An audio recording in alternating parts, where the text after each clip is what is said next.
बाजी कुछ और तो नहीं चाहिए? नहीं।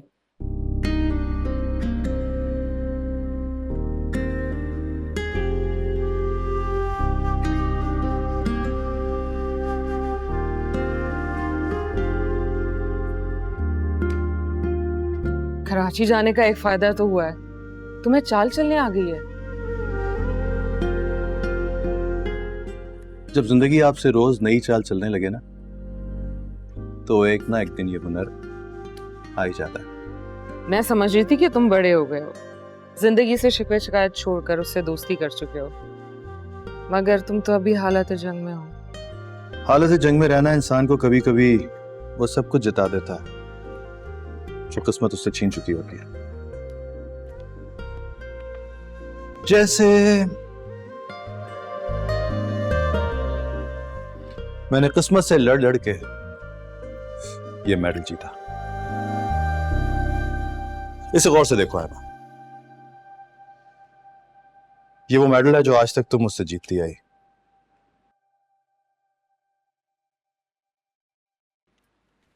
बहुत आंसू बहाए मैंने इसके लिए।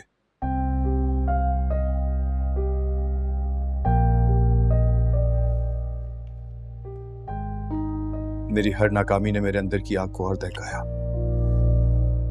लेकिन एक दिन जिंदगी की साजिशों को नाकाम बना के मैंने ये मेडल जीत के दिखाया। और आज जिसे तुम हमेशा लूजर लूजर कहती आई थी, तुम्हारे सामने अचीवर बन के खड़ा है। मानती हो? लूजर? तुम्हें अब तक याद है? वो तो मैं तुम्हें बचपन में शरारत में कहती थी। इसका मतलब ये थोड़ी ना कि तुम नालायक थे या निकम्मे हो। हाँ, अलबत्ता मैं जरूर लायक थी। उसे आई एम सॉरी एमा, माफ करना। एक छोटे से शहर की छोटी सी रेस में जीत जाना, एवरेज स्टूडेंट्स की एक मामूली सी क्लास में फर्स्ट आ जाना कोई बड़ी बात नहीं होती। मान लो मेरे अंदर कहीं ना कहीं कुछ ना कुछ तुमसे ज्यादा है तो जरूर, है ना? यानी तुम्हारी इस कामयाबी का प्रोवोकिंग फैक्टर भी मैं ही हूँ। गेम खत्म करो, गेम। आयमा, आयमा ये क्या देखो, हुआ? क्या हो गया? तुम यहाँ बैठी पत्ते खेल रही हो, हमारा रिजल्ट आ गया। क्या वाकई? दिखाओ। अब्दुल रहमान जी, आपको तो मैंने नोटिस ही नहीं किया। कैसे हैं आप? रात को नींद ठीक से आई थी? फजूल बातें बाद में करना। चलो बाहर आओ, रोल नंबर देखते हैं। मैं देख कर आती हूँ। आई एम सो एक्साइटेड ना।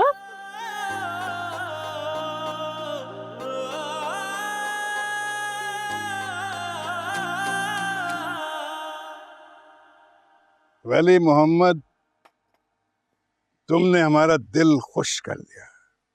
जी चौधरी साहब, मेहरबानी है आपकी। तुमसे यही उम्मीद थी।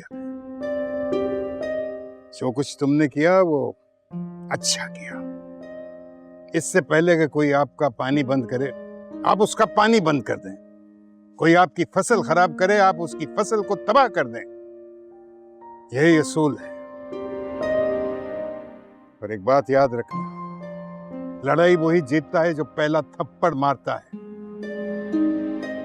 आई डोंट एग्री विद यू बाबा। हर झगड़ा पावर और ताकत के मुजाहिरे से तय नहीं किया जाता। कभी अकल की सुननी पड़ती है तो कभी दिल की। बेटे, ये तुम नहीं, तुम्हारी इंजीनियरिंग यूनिवर्सिटी की तालीम बोल रही है। अकल की सुनने वाला बुज़दिल और दिल की सुनने वाला बेवकूफ कहलाता है। कई मसले मसाइल ऐसे होते हैं, उनको ताकत के जरिए ही खत्म करना पड़ता। पर मैं ऐसा नहीं सोचता। अगर आपने ये खेत खलियान मेरे ही हवाले कर दिए हैं तो फिर यहाँ के मामलात भी मुझे ही हैंडल कर लेना चाहिए।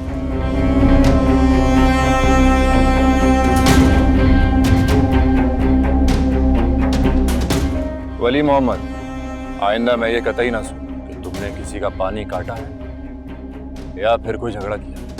जो भी मसला होगा तुम सीधा आकर मुझे बताओ। खुद बड़े चौधरी बनने की कोशिश ना करना। जी छोटी चौधरी साहब, जैसे आपका हुक्म, हम तो आपके ताबेदार हैं।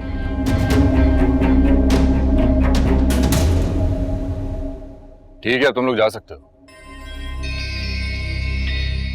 अस्सलाम वालेकुम।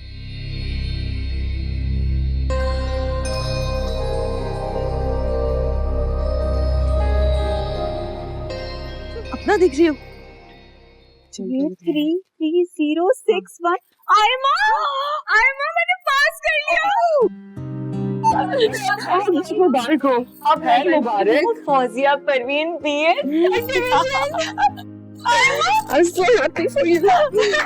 वाह वाह फौजिया परवीन, कमाल कर दिया तुमने। है ना? थैंक यू बिल्कुल यही उम्मीद थी तुमसे। जी। अब देखते हैं तुम्हारी दोस्त ने क्या तीर मारा। अरे ये तो इंटेलिजेंट बच्ची है, इसका कम से कम भी सेकंड डिवीजन से कम पे नहीं होगा। मैं देखती हूँ, आओ सेकंड। सेकंड में क्यों ढूंढ रही हो भाई? फर्स्ट डिवीजन में, फर्स्ट से कम नहीं आने वाली मेरी। अच्छा लो। देखो एक मिनट, नहीं आयमा फर्स्ट में तो नहीं है। एक मिनट मैं सेकंड में ढूंढती हूँ ना, क्यों परेशान हो रही हो? सेकंड में आ जाएगा। मगर मैं सेकंड कैसे? इम्पॉसिबल। अरे हो जाता है, सभी हो जाता है। कभी कभी इंसान जब ओवर कॉन्फिडेंट हो तो वो सब कुछ गवा बैठता है, तो के शुक्के भी काम नहीं आते। फर्स्ट सेकंड थर्ड डिवीजन किसी कॉलम में नाम नहीं है। आयमा तुम ऐसा हो नहीं सकता। फेल तो नहीं हो गई? मैंने कहा ना, हो जाता है। There is always next time. Graduation करना कोई इतना आसान काम थोड़ी है, वो भी फेडरल बोर्ड से। बस ठीक है, लगी रहो, कभी ना कभी तो कामयाब हो ही जाओगी। जरूर कोई ना कोई गड़बड़ हुई है, वरना मेरी फर्स्ट डिवीजन ना, ऐसा हो ही नहीं सकता। सब दिल बहलाने की बातें हैं। अब रोने से कुछ नहीं होगा। अब एक काम करते हैं, तुम ये मेडल लो और इसके साथ एक अच्छी सी सेल्फी लेके अपने इंस्टाग्राम और फेसबुक पे लगा देना। इस तरह दोस्तों के सामने थोड़ी सी शानी बढ़ जाएगी। लो, अरे लो। कराए की कामयाबी मुझे नहीं चाहिए, और वैसे भी तुम्हारी जिंदगी का पहला मेडल है। तुम इतराओ इस पर। मुबारक हो तुम्हें। चले बाबा, मैं भी चलता हूँ। नूर महल जाओगे? जी बाबा, अब्दुल रहमान को मुबारकबाद देने जा रहा हूँ। बेहतर होगा कि आप भी मेरे साथ ही चलें। अच्छा मौका है ताल्लुकात को बहाल करने का। उसने मेरा मान तोड़ा है, वो मान जो मेरी और उसकी दोस्ती का मान था। देखो बेटा, कई रिश्ते बहुत नाजुक होते हैं। एक बार टूट जाएं तो उनका वापस जोड़ना बहुत मुश्किल होता है। अगर आप दोबारा इन रिश्तों को जोड़ने की कोशिश करते हो तो दरमियान में जो जोड़ आता है वो एक बदनुमा दाग की तरह नजर आता है। तुम मेरा इंतजार करो, मैं रास्ते में हम पार्टी ऑफिस से भी मिलते जाएंगे। ये इलेक्शन पे जरा गौर करो, इसको जीतना बहुत जरूरी है बेटा।